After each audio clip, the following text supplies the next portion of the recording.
Salute is a program for and about men and women who have served our country. Our program includes news about the laws that affect veterans, information on benefits and services, and news from veterans organizations. And now, our host, Bob Peters. Hello and welcome to Salute. I'm your host, Bob Peters, and with me from the World War II generation is Ryan Beighley. Welcome to the show, Mr. Beighley. Thank you. You are an United States Marine. You were in from 42 to 46, so you saw your share. Tell me, where were you born, and how did you wind up in the Marine Corps? Of course, there was a little trip before the Marine Corps I want you to talk about, too. Oh, that's right. Well, I guess it was 1939, 1940. My mother was a bootlegger, and I had an older brother and an older sister. So when she got raided, and when the judge took her to court, he said, you know, we're going to take the children if you continue this. And she said, well, there was no other way she could raise us. She was one parent, of course. So anyhow, he suggested, well, my brother was 17 at the time, and he said, that boy's going to the Army, and he's going to make out an allotment for you. And he said, that younger boy's going to go to Civilian Conservation Corps, CCC camps. And she said, well, he's only 14. The judge said, well, that doesn't matter. I can arrange it. So he arranged it, and he said, now your daughter is a senior in high school, so she's going to go into nursing school. I'm going to take care of that. So the good judge took care of it, and I went to CC camps and made out an allotment for my mother. My brother went to the Army, made out an allotment for my mother, and we made out secondary allotments for my sister so she could get through nursing. And when the war broke out, 1941, CC camps were disbanded. And at that time, I went into the steel mill. And I worked in the steel mill for a year and a half until I was 16. Of course, I tried to go in when I was 15, but they turned me down. So when I was 16, I went into the Marine Corps. And from there... Now, 1 second. You went in at 16. Right. Now, how did you manage that? Well, I had my discharge papers from CC camps that made me even 18, because you had to be 17 to go into CC camps. So I just merely took my discharge paper down and said, I am, you know, this age, and they accepted it. And first thing I knew, I was on a train headed for Paris Island. Well, you should probably, a lot of people watching this show don't even know what the CCC camp is. Well, during the President Roosevelt's reign, he decided that we ought to have a New Deal. And the New Deal was the Works Progress Administration and the Civilian Conservation Corps. And we did mostly forestry and road building. And of course, the WPA did wonderful road work and built a lot of resorts and so forth, and state parks at that time. So here you are, this kid of 14 years old. Right. Well, that had to be quite the adventure, huh? Well, it was a good adventure, because when I went into the Marines, it wasn't all that hard, because I had my hard knocks in the CC camps. So, but anyway, it was a good experience.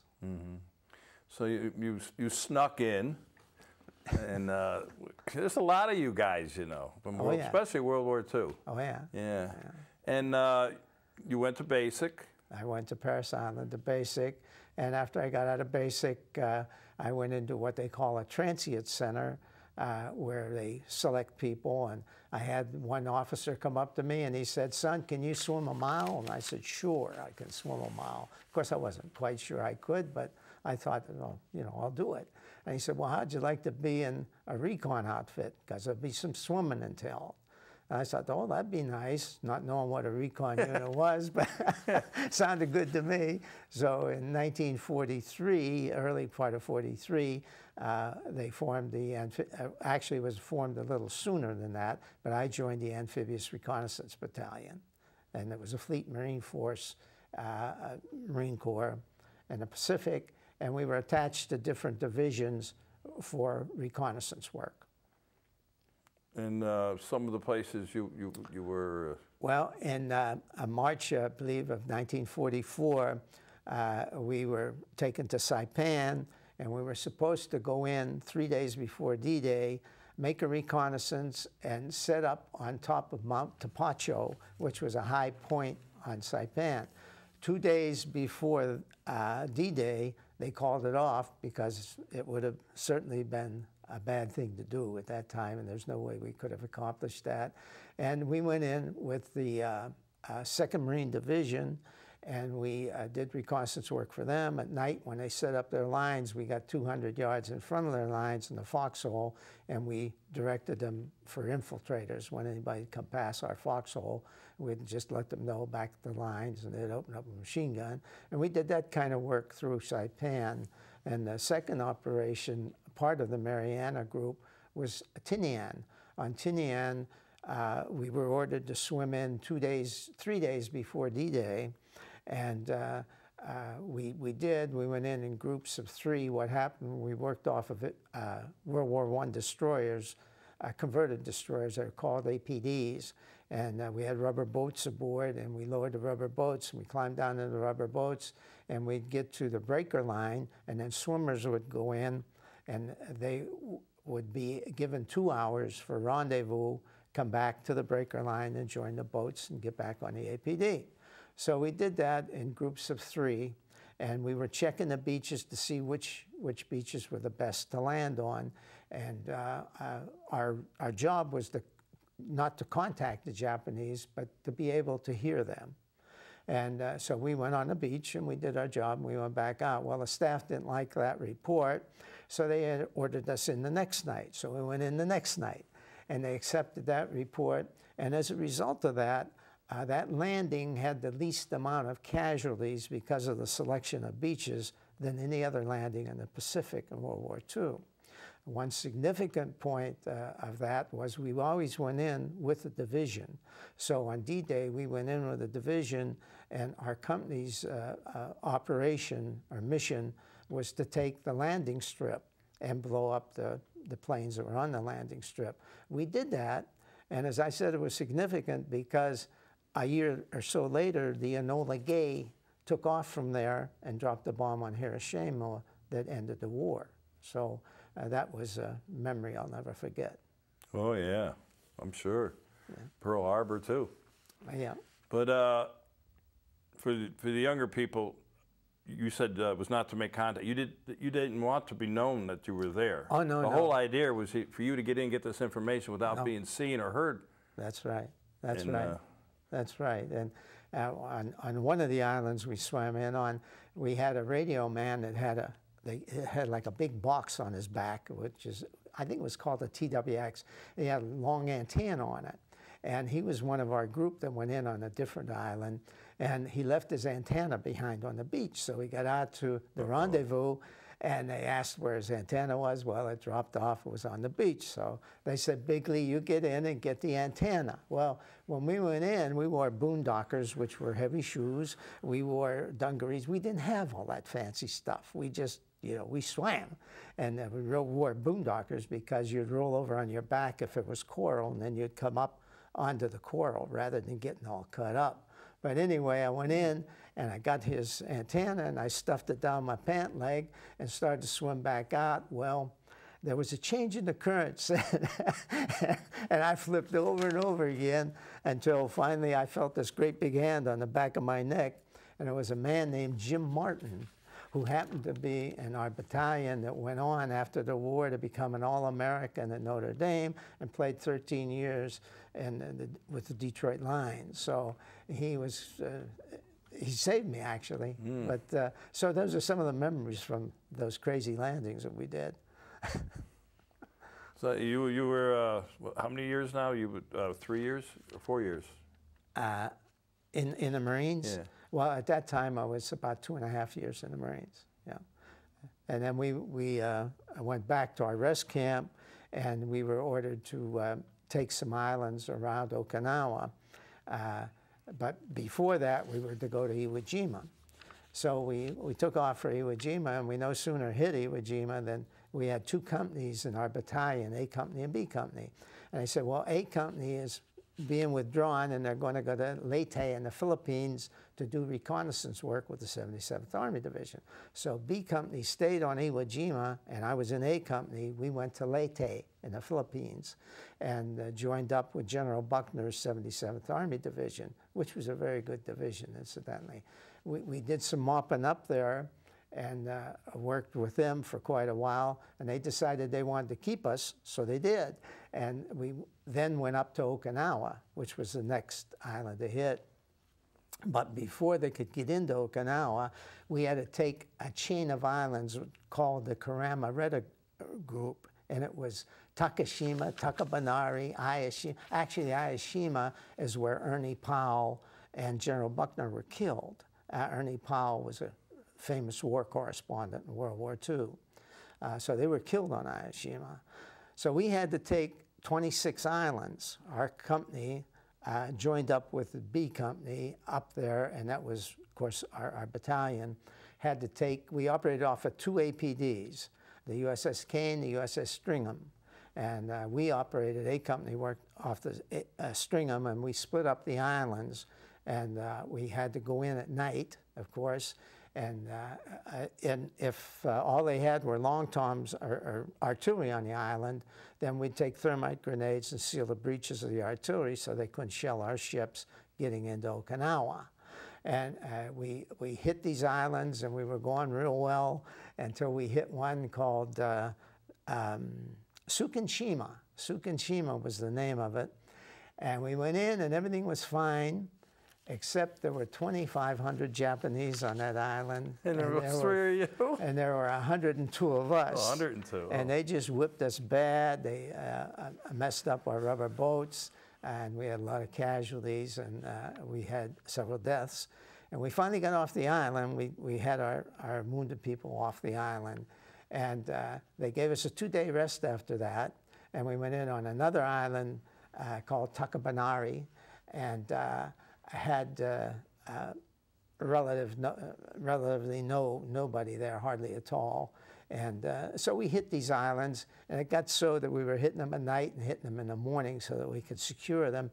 And when we went in and we made our reconnaissance, then the 77th Army Division came in and they occupied them.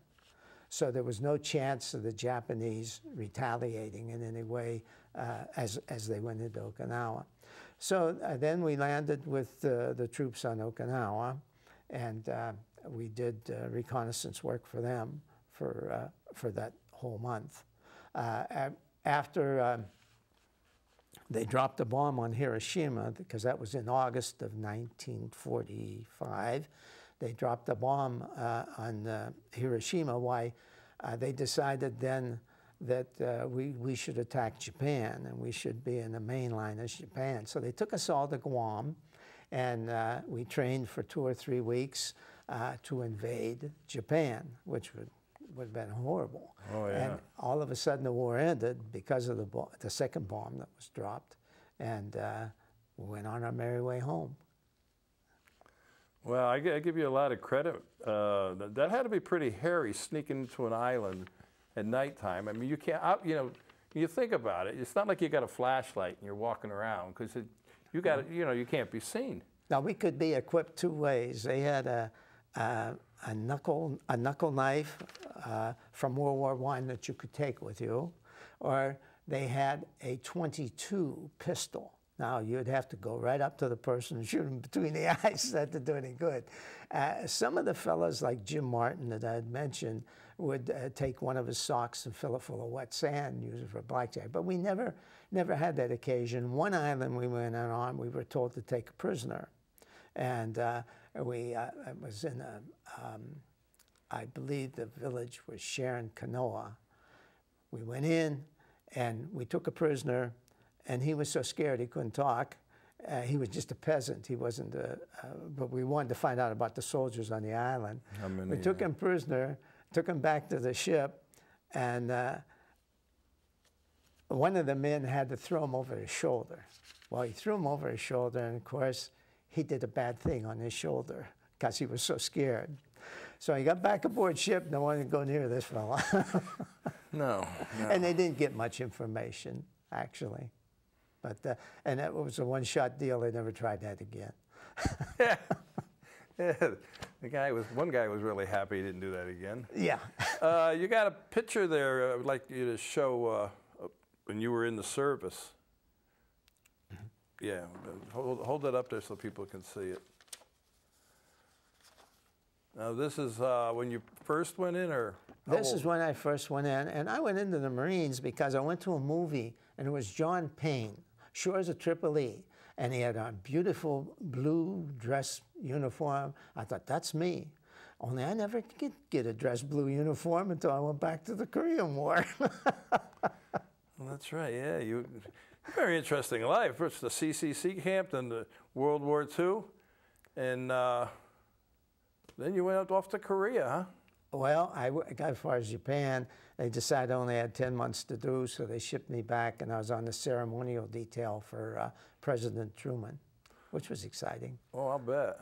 Did you get to meet him? And Well, I got to see him, got to hear him, but he wasn't that formal with me, or informal. well, he's a busy man.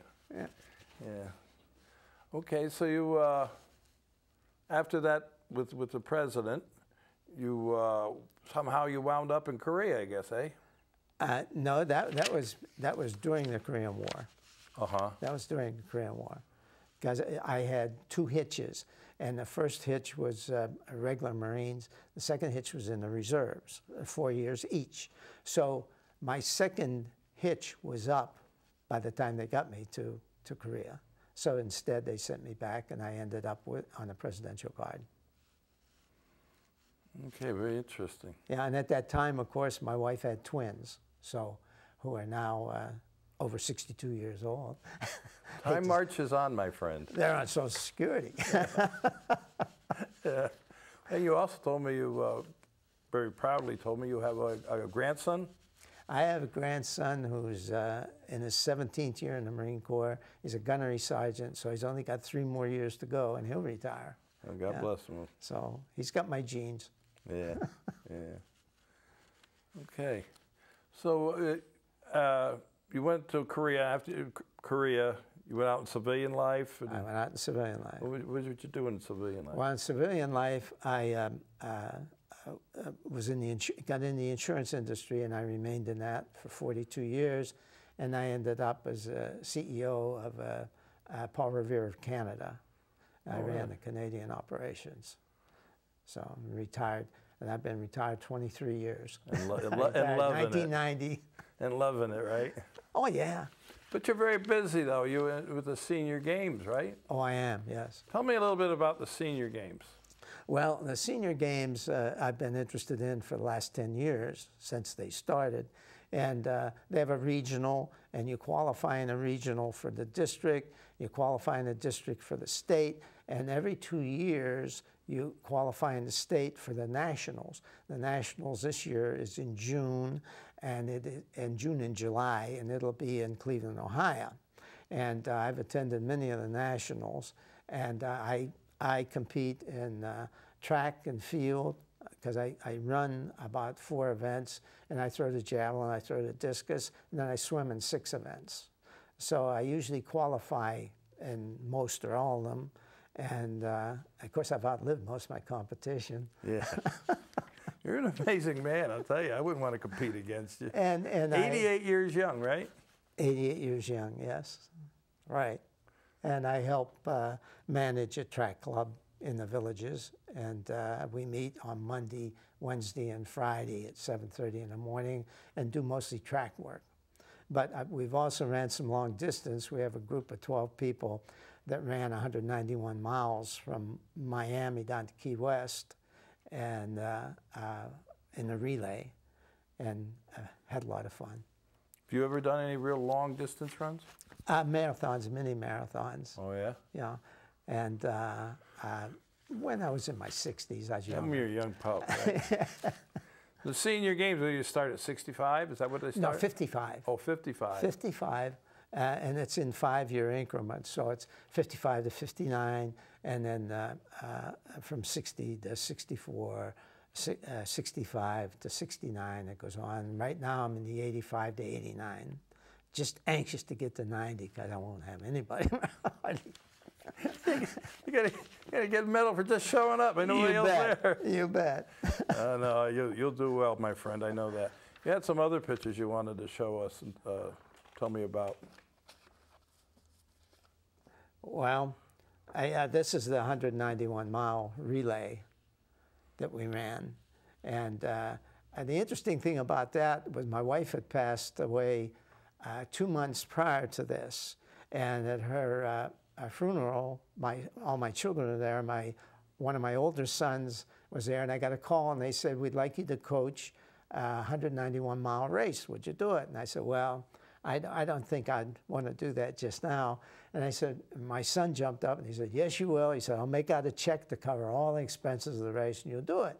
So I did it.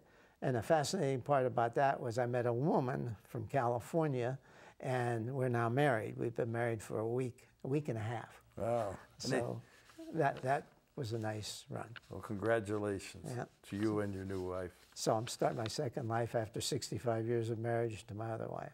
Wow. And we're very happy. It's good. It's good.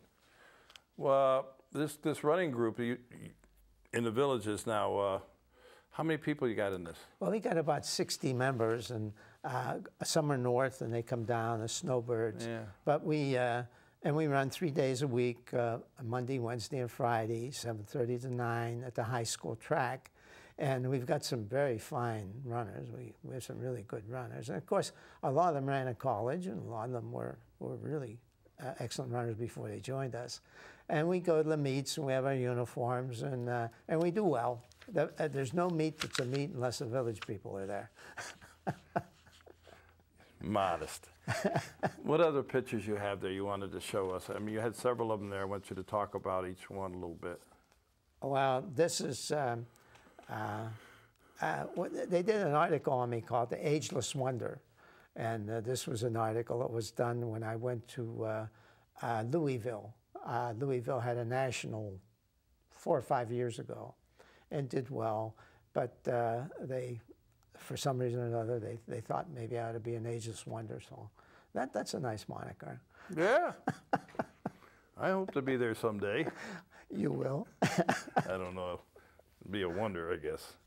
Yeah. All right, what else you get? The other photos there. Let's. Right. You got a couple, 2 or 3 more, right? Yes, I do.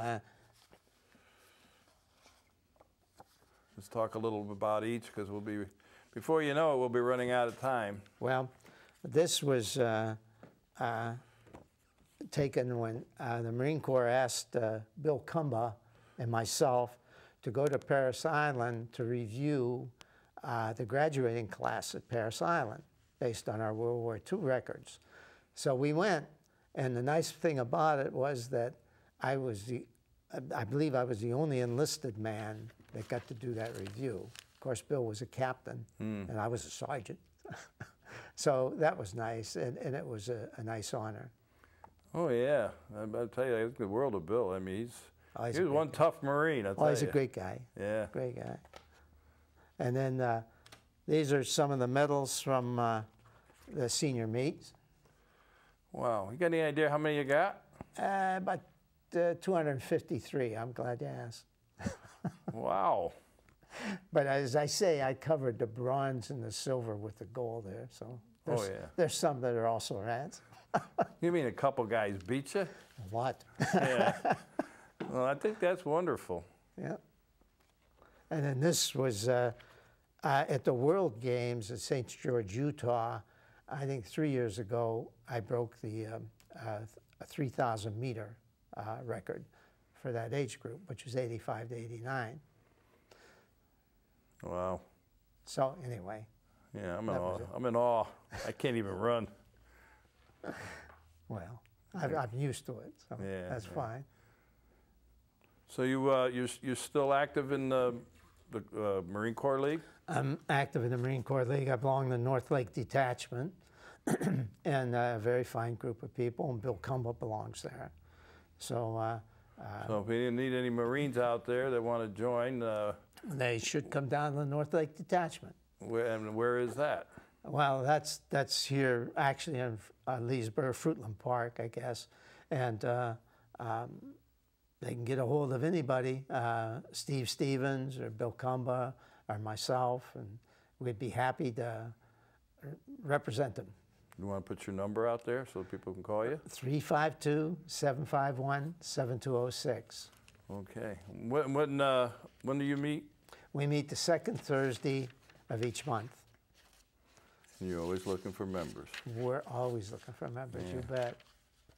And we are too for the track club. So anybody living in the villages, call that same number. We'd be happy to have you. Okay, I think that's great. I understand I know you're very proud of being a Marine, but what are the good things that happened to you with being in the Marine Corps? Because you said you're very happy with some of the things that happened in your life because of your service. Well, first off, of course, before I went to the Marines, I was quite a troublesome young man. And they taught me that there are a lot of people a lot tougher than I was. And the thing is, they proved it. Yeah. But I guess the biggest thing and the greatest thing that happened to me because I served was the fact that they allowed me to come back. I went on a GI Bill and finished high school because I only had an 8th grade education when I went into the Marine Corps. Wow. And I finished high school, and I went on, I finished college, and I got a degree. And that was the greatest thing, I think, that they afforded me and all the other people in that generation that served. I think it was great. And of course, the friends you make for life. I had mentioned Jim Martin, who went on to Notre Dame and went on to the Detroit Lions. I buried Jim. Oh. So we were close, very close. Yeah. I hear that a lot from a lot of the guys. So those things are important. Yeah. Yeah. I have some friends from the service too, but Yeah. not like you. You know, I mean, you're 88. I'm a little younger. Yeah. Well, I'm a lot younger. I'm not going to say. Well, I want to thank you for coming on the show, and I want to thank you for your service to our country and that you are part of that greatest generation. And thank you. Well, thank you for having me. So this is where I have to say goodbye, and this is how I do it. To all our veterans out there, our active military, and their families, we salute you for all you do. Till next time.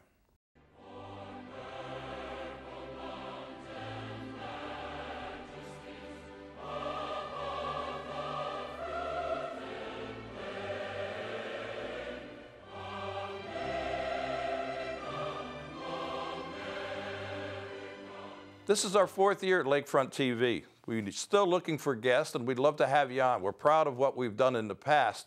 So give us a call at 352-728-9707 and check us out on the internet at lakefronttv.com. Spread the word and enjoy the show.